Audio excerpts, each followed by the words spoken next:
है विज्ञान की संरचना एवं प्रकृति में विज्ञान में समझना। ये रीड प्री के टॉपिक है, उसमें शिक्षा विधि है। जिसका पहला प्रश्न है जो रीड 2015 में आया है, हमारी ज्ञान अनुभूति के अस्त व्यस्त विभिन्नता को एक तर्कपूर्ण विचार प्रणाली निर्मित करने के प्रयास को विज्ञान कहते हैं। विज्ञान की उपयुक्त परिभाषा दी किसने दी थी? अल्बर्ट आइंस्टीन ने। किसने दी थी? अल्बर्ट आइंस्टीन ने। निम्नलिखित में से कौन सा विज्ञान के उत्पादक के अंतर्गत आता है? तो वैज्ञानिक नियम। ये प्रश्न आया था रीट 2021 में।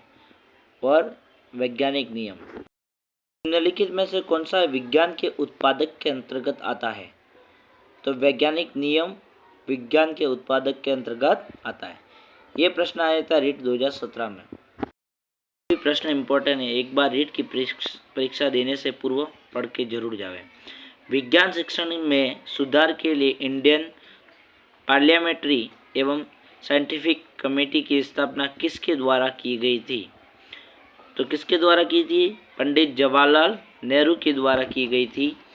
और रीट 2012 में प्रश्न आया था। प्रश्न है, जीव विज्ञान के जनक कौन है? लेमार्क, थियोफ्रास्टस, अरस्तु, चार्ल्स डार्विन। कौन है दोस्तों? बताइए कमेंट सेक्शन में। अरस्तु। कौन है? अरस्तु। रीट 2015 में प्रश्न आया है। थोड़ी निम्नलिखित परिभाषा पढ़ेंगे अपन। जीव विज्ञान, भ्रूण विज्ञान, प्राणी विज्ञान का जनक अरस्तु को कहते हैं। थियोफ्रास्टस पादप विज्ञान, वनस्पति विज्ञान का जनक कहते हैं। थियोफ्रास्टस की पुस्तक है हिस्टोरिका प्लांटेनम।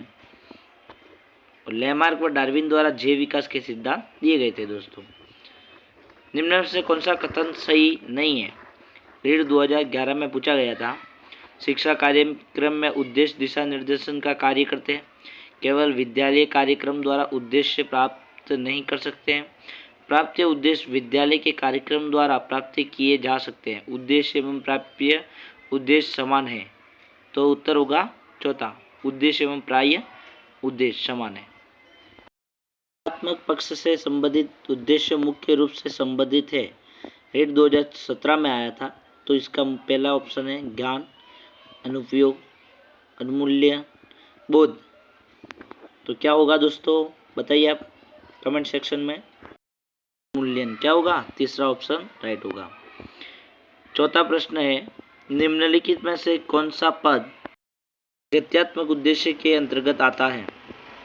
कौन सा पद आता है? व्यवस्थापन, व्यवस्थापन, प्रत्यक्षीकरण, अनुमूल्यन, विश्लेषण। बताइए कौन सा आता है? कौन सा आएगा? ऑप्शन 2, प्रत्यक्षीकरण। 2015 में प्रश्न आया, निम्न में कौन सा क्रिया कार्य सूचक क्रिया है? देखना, रेखांकित करना, सुनना, जानना। कौन सी क्रिया है? बताइए कौन सी क्रिया कार्य सूचक क्रिया है? देखना, इसमें कोई कार्य नहीं हो रहा है। जानना, इसमें कोई कार्य नहीं। एक दूसरा है रेखांकित करना, इसमें कार्य हो रहा है।